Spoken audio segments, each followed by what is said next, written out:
Good afternoon and welcome to this week's episode of MarketPulse podcast. It incidentally is the very last episode that I'll be recording in 2024. Be interested to see what's actually happening when this gets released. Towards the end of April 2025, we're going to be 4 months away from when it actually gets released, probably more like 5. I'd like to welcome our guest for today's show is Christian Ray Flores. Christian, thank you very much for coming along to the show. You're very welcome, and thank you for inviting me. I just wish we could get you out sooner. I've decided I'm not doing 2 episodes per week. I think it cheapens the podcast. I want to keep it 1 episode, but I'm desperate to get this episode out already. I know this is going to be a fantastic conversation. So a little bit of background on Christian is an entrepreneur, an international recording artist, philanthropist, and performance coach. That is an eclectic mix of skills, and I can't wait to dive into your story. So sometimes when I have guests on the show, I can hardly believe the biography as I'm reading it out. It's amazing. So after rising to fame as a pop star in Eastern Europe, Christian then co-founded Third Drive Media, where he's raised millions for startups and led award-winning media projects. He's also founded Exponential Life, helping businesses and non-profit leaders excel. He's a fluent speaker of not 1, not 2, not 3, but 4 languages. And his journey includes philanthropic work in Mozambique and Ukraine. And he hosts the Headspace by Christian Flores podcast. Wow. Like, how do you have time to sit down and take the world in, Christian? Because it sounds like an incredibly busy life. It's easier than you think, actually. I think if you are set up for an eclectic childhood, I think you are much more comfortable with an eclectic professional life. That's probably how it happens, I think. So with that in mind, tell me about childhood, because you've got a phenomenal, an inspiring story, I think, one that a lot of the listeners will resonate with. Well, I'm actually not sure if they can relate to it because it's just that insane, right? But they'll hopefully be inspired by it and take something out of it. Yeah, so I'm very, very eclectic, right? So my mother is Russian, my dad's Chilean, which is an unusual mix. Doesn't happen very often. I was born in Moscow, but we moved to Chile when I was 6 months old. And that was it. That was sort of it was supposed to be a normal middle-class professional life for my parents and the homeland of my dad until there was a military coup in 1973, and my dad ended up in a concentration camp, made it out of there. We were in refugees for a while. I was 5 years old when I was a refugee in a refugee facility. And then that basically sort of sent us into the world. We were exiled, like a whole bunch of people got exiled from Chile. And we ended up in Munich, Germany, then in Russia, again, then in Africa, Mozambique. And so I observed a military coup in Chile by age 5. I ended up in Mozambique by age 7. By age 8, there was already a civil war going on there. That was thankfully outside of the capital, not in the capital, but we saw a lot of bombings and things like that. And it was sort of as a backdrop. And then by age 14, after the divorce of my parents, we moved back to Russia. And then Russia, which is at the time, it was like the superpower that would never change, collapses right before our eyes in 91, As I'm graduating from college, the whole thing falls apart. There was an attempted military coup, tanks in the streets of Moscow, that kind of thing. So I was a witness to that as well. And then everything just sort of turned dramatically from all of those hardships and changes into me pursuing music. I became one of the top pop stars in that whole post-Soviet space in about 1.5 years. It was very, very quick. And, we went from being nobodies to playing sports arenas in, 1 year or 2. And then campaigning for Boris Yeltsin against the communists in 96. He used my song as the anthem for his campaign. And, so that's the backdrop of an eclectic life that I was referring to, So, you can't be a normal person after that, I don't think. What's normal anyway, right? Exactly. It's overrated. It's overrated. That's amazing. I can't imagine that too much phases you on the back of being through all that. Yeah, well, that's one of the superpowers you get, right? And that's what actually helps you become a good entrepreneur, because you're okay with discomfort, failure, rejection, the normal stuff that comes with starting new things. So then how do you get from being a pop star to a performance coach? That's what I'm trying to say. Oh, that's an easy trajectory. Once I explain it to you. So I'm a high performance guy, right? So I'm at the peak of my career. I speak 4 different languages. I can learn new things fairly quickly because of some of the gifts that come from moving all the time. You have this almost like intuition about culture, about human nature, about languages, what the power of words. You are able to create music that moves millions of people.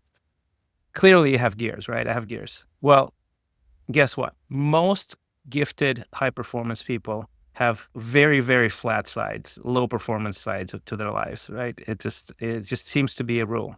You're really good at something and you're terrible at other things. And for me, I realized that, as I'm literally have a number 1 hit and I'm clinically depressed because of romance, and I'm such a completely inadequate person when it comes to family and romance, because all of my 3 generations of my family have broken homes. I don't have no intuition in that. I have intuition in how to move a crowd. I don't have intuition how to build a family.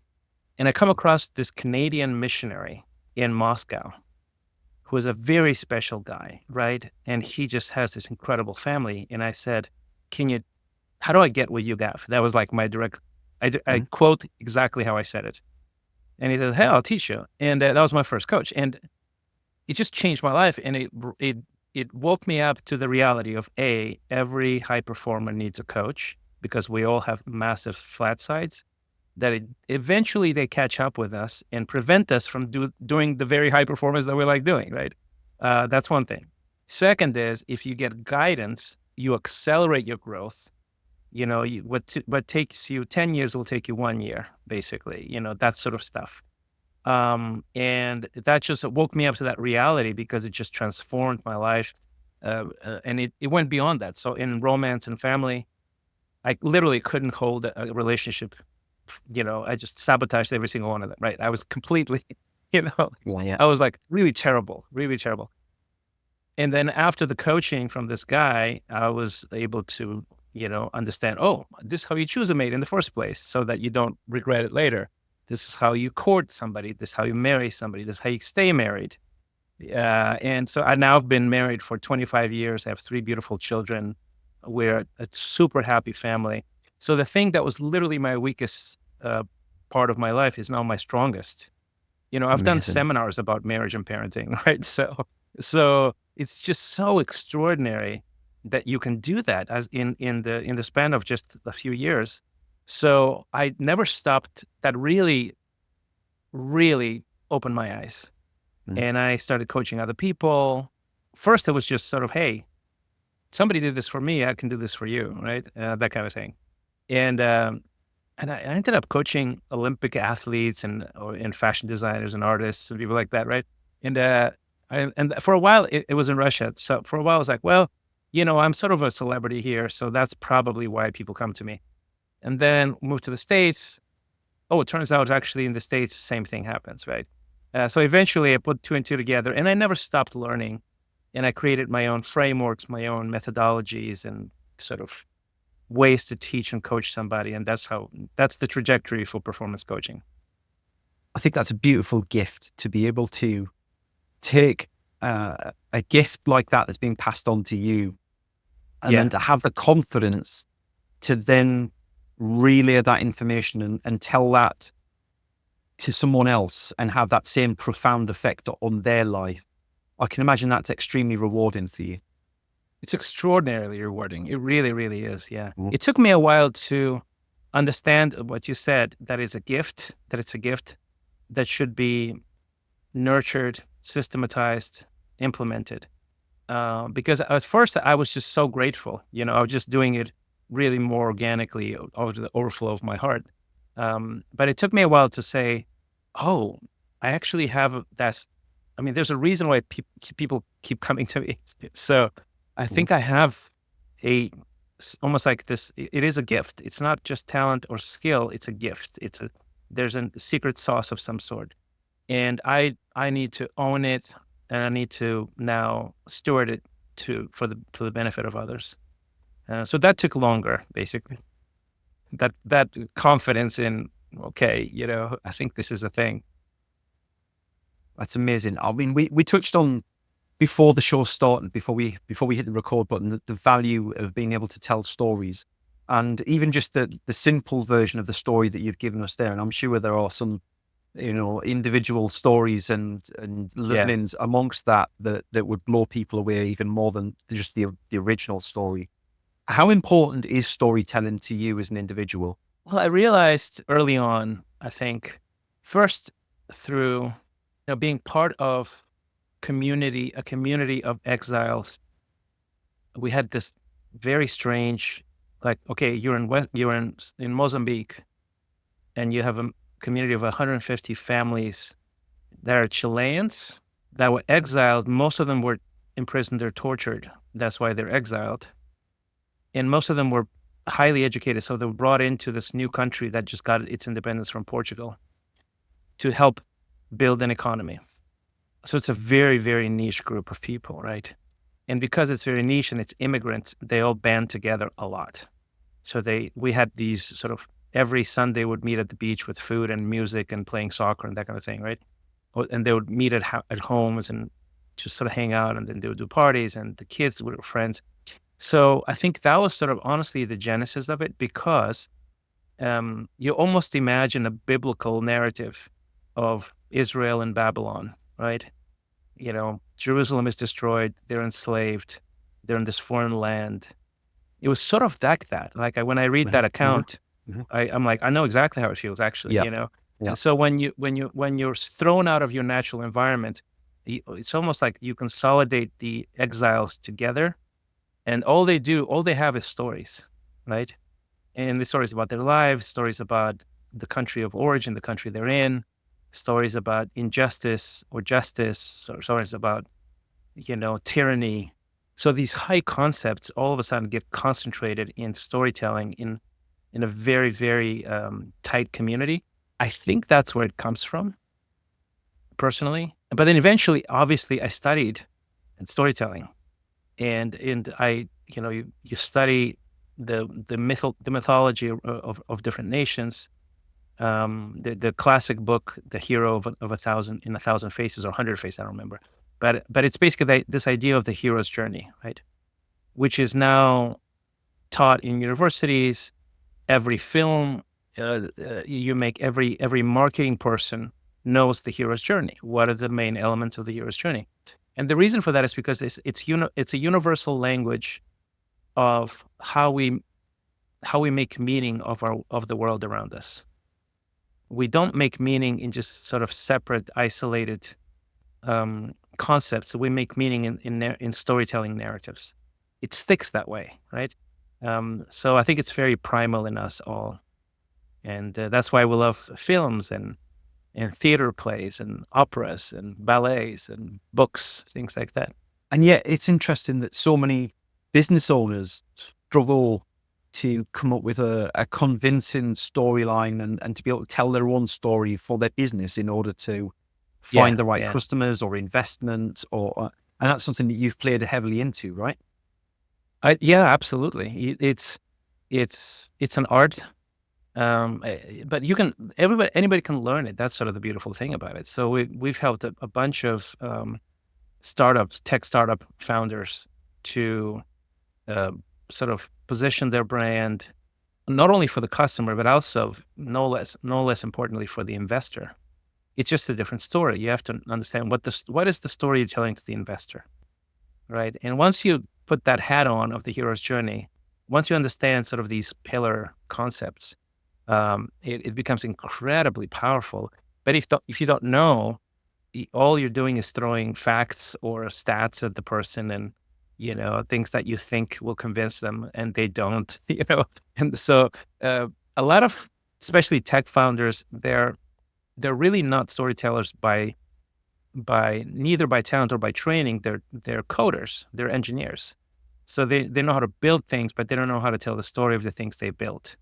So that's sort of one of the things that I do. I have a marketing company that does some of that stuff, and now does it increasingly actually for people who are speakers, writers, influencers, coaches, because they need a personal brand. Personally, like it's the best time in the history of humanity to develop your personal brand. And so helping somebody really tell their story well, and how do you position it, package it, how do you tell it organically and tap into the deepest passions of the person, which makes them much more credible, much more authoritative.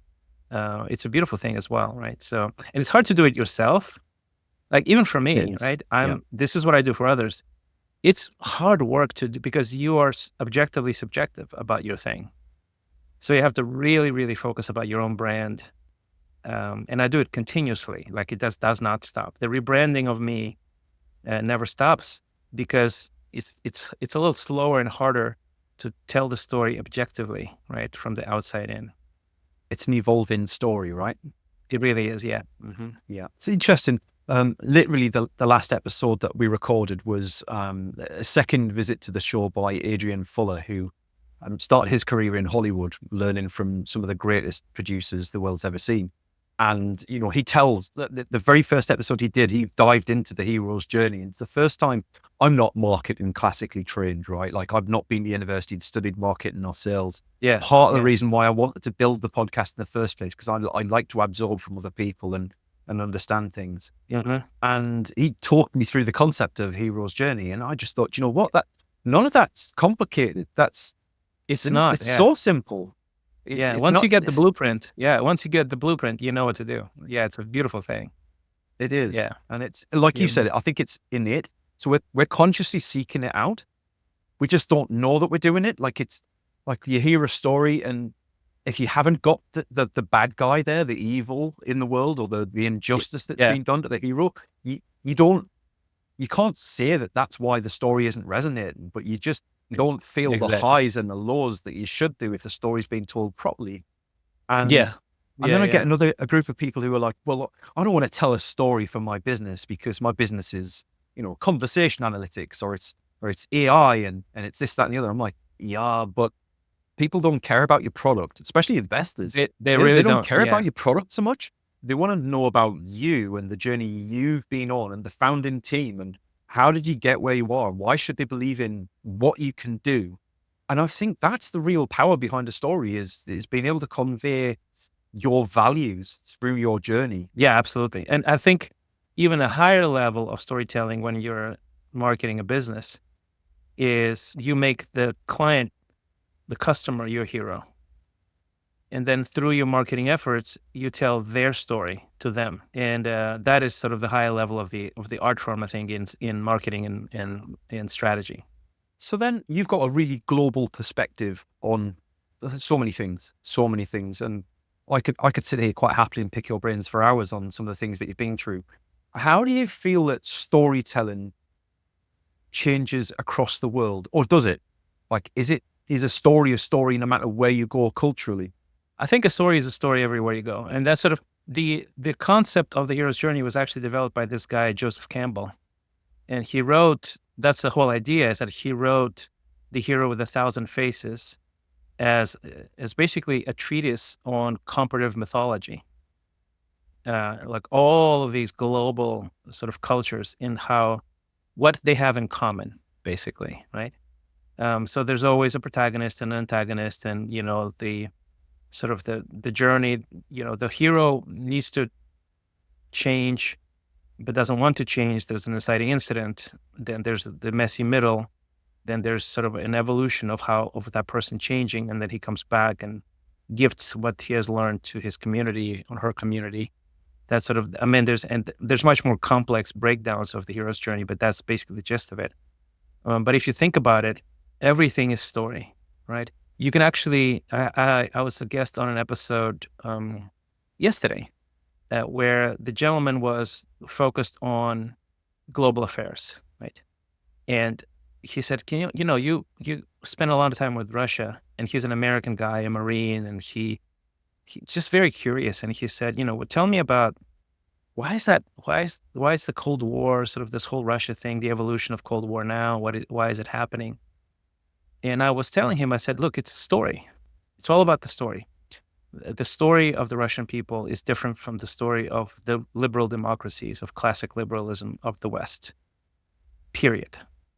That is the core of all of it. Everything else is just commentary, nuance, and situational context, right? But really, it's a foundational clash of stories. That's what it is. That's a fascinating way of, and again, as you say, I'm sat here thinking, yeah, I can see that it is. Like, it's not a thing complicated. You just need somebody to point that out to you. Yeah. From your perspective then, working with so many startups, what's the biggest game changer for them in terms of getting started telling their story? Where do you take them when you want to take them on that journey where they start to share their journey in a way that makes sense for whichever party? Well, it's sort of this, it's almost like there's a duality to it, which actually you and I touched upon earlier. And that's, I think, a good hint, is that you said, what is your story as the founder, as the business owner? I think that is where you start, right? And basically the idea is, what is that motivates you? What's the why behind it? What makes what is your vision, your mission, and your solution? That's sort of one of the frameworks that I use when I help people. And the idea is, if you have a mission, and it takes time to tap into a mission. Most people are afraid to even think that they have a mission, basically, right? I'm like, I'm not special enough to have a mission. Yes, you are. I think you are. And that's sort of part of the coaching work that goes into that, right? That's usually on the performance coaching part, right? Who are you? What makes you unique? Everybody's unique. So there's no such thing. And people are afraid to go there because they go, well, what if I'm not unique? Well, if I'm just sort of middle of the road kind of guy? No, you're not. You were convinced by your society, your parents, your friends, whatever. It was sort of beat out of you. But you are unique. And let's figure that out. So that's sort of the mission piece. And it's also fluid and it changes with time, right? It evolves. It has these curves, and it's a wiggly line, not a straight line. The second is, well, then once you get a really clear understanding of the mission, that the thing that drives you beyond financial limitations. I don't have staff. I don't have these skills. I don't have marketing budget. I don't have investors. All of the things, all of the illusion of limited resources. And that's the thing that takes you through those things, is your mission. You just won't stop until you find the resources, basically. Now, then you need to develop a vision also. And the vision is, okay, based on the mission, I can imagine myself in a relatively short time, 2 or 3 years, not 10 years, because then you won't follow through and it's sort of too vague, right? But 2, 3 years. Where do you see yourself? What does your ideal day look like, week like, year look like? What is your schedule is? What is your financial situation? So you start developing that vision. And then you can actually come up with something very crisp and super exciting, because now you have a vision. Now you have the next thing you develop is a solution. Okay, how do you get there, right? What skills do you need to acquire? What partnerships, strategic partnerships, what strategies, what fine tuning of your marketing do you need? All of those things that seem very mundane and sometimes overwhelming. But if you have a mission, a vision, the solution will come. And so the duality of it is that you do it for yourself, and then you do it for your clients and your customers, right? Then you can think in the same way, in the same structured way. You can say, oh, here's the guy, here's the girl I want to help with this particular product or service. What does she want, right? And then how can I solve it? And then the solution is, how can I solve it uniquely based on my unique giftedness, my mission, my vision? So that's how you develop an offering that is very, very, very specific and therefore irresistible to the right person, right? So that's sort of the key there. So it's your story, and then it evolves into, I can now imagine, I can embody, I can feel what my client feels. Like literally, I can be in their mind. And once you get to that place of clarity, you're completely unstoppable as a professional.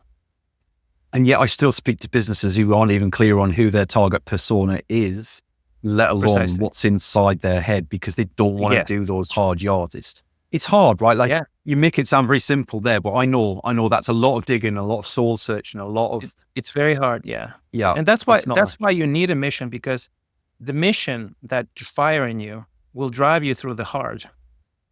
Like I still almost weekly have a revelation. What is the pain point of my client, of my ideal client, in more nuance and more context? But I obsess over it because I have a mission, and even my solution evolves because now I have just a teeny, maybe 1% better understanding of the pain points, of the needs of my yeah. clients, I often talk to people about, it's what you should be selling to people, your service, your product, whatever it is. It's less about how you do it. It's more about solving the problems that other person complains to their wife or their husband about over dinner on a night. That's the thing Yeah. that you really need to help them fix. And Mhm. to your point, you need to do it in a unique way, because that's where the value really comes from. That's how you can make it yours. I love that way of describing what you've just said, and it resonates a lot with some of the things that I've heard and seen, and especially on the podcast. So, it's really powerful advice, and I hope that the people at home who's kind of watching or listening along on the show, you take that advice and do something with it. Granted, it's not going to fix your problems tomorrow. It's not going to fix, this time next week. But if you start to work on those things and you spend the time and the energy on those instead of the day-to-day things that will solve themselves naturally, then that's how you'll start to be able to live the life you want to live. I think that's the important thing, is you're not just talking about helping people build a business. You're helping them create the life that they want to live themselves, right? Because that's the other side of what you do. Well, now, if you have a mission and you have a vision and you have a solution that starts working for people, now you're providing them with a vision and mission and solution. Your life becomes such a passionate place, and it's inseparable. Work is inseparable from your personal life anymore. It's integrated, and I think that's what everybody wants in their soul, right? We don't want to just be a cog in a machine somewhere, or especially in somebody else's machine. you know. But I think we settle to be a cog because it offers some security, some predictability, some safety. And it's fine to actually be a cog and then become an artist on the side until the artist on the side can sort of displace the cog part, right? And you can dedicate more time to it. It resonates because, I'll often talk with my wife, and my wife comes from a regular B2C environment. She's a nursery nurse, right? Like by trade. And we talk and she's like, how can you be so confident that you're going to do this thing? Well, because I believe in it. Like, I know I'll find a way. Like, I have to find a way. There will be a way to do it. I will find a way and I will solve that problem. And she really can't get her head around why I think so differently to her. And I can't live like she does either. And we're good together, right? Like we make a good couple together. But that difference in vision is hard, super hard for some people to get their head around because they've never experienced it.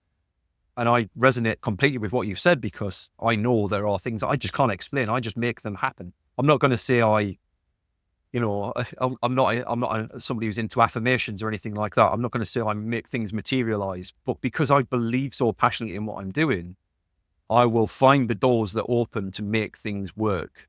And I think anybody who's super passionate about what they do will say the same thing, right? They will. And I think, honestly, I used to think, okay, some people were sort of created that way, like what you're saying. This is how I'm wired. I now believe that everybody's created to be that, and we can rediscover that.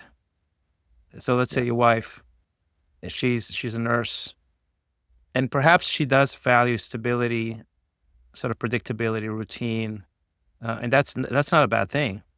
But she can certainly discover a deeper level of mastery, even in the profession, in the vocation that she has, that now makes her a extraordinary leader, a thought leader in that field, right? if that vocation is driven by a deep sense of purpose and passion, you can actually truly develop that into all kinds of things in that exact field. You don't even have to leave your career, basically. So so I think people, we are sort of trained by all kinds of things, right? Our environment, our society, our family, etc., to be a certain way. But I really think deep down inside, all of us are creators of things.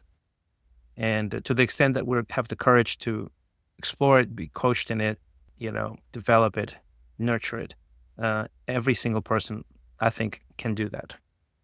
Amazing words to leave us on. I thank you very much for being the final recording episode of 2024, Christian. If anybody is inspired by the words that you said today, with your story, and they want to reach out and find out a little bit more, what's the best way for people to contact you? Okay, so if you are inspired to the degree that you just want to hear more from me every once in a while, my newsletter is probably the best thing to subscribe to. It drops every Sunday.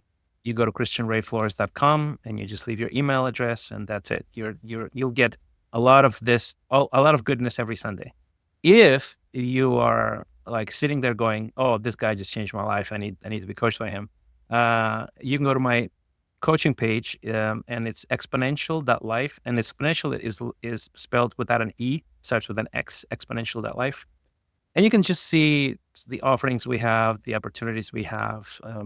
There's a great resource there called the Exponential Scorecard that is free, and you can just answer a bunch of questions, and it's a great way to find out where are you now along the most important dimensions of life. So you'll enjoy that if you take that.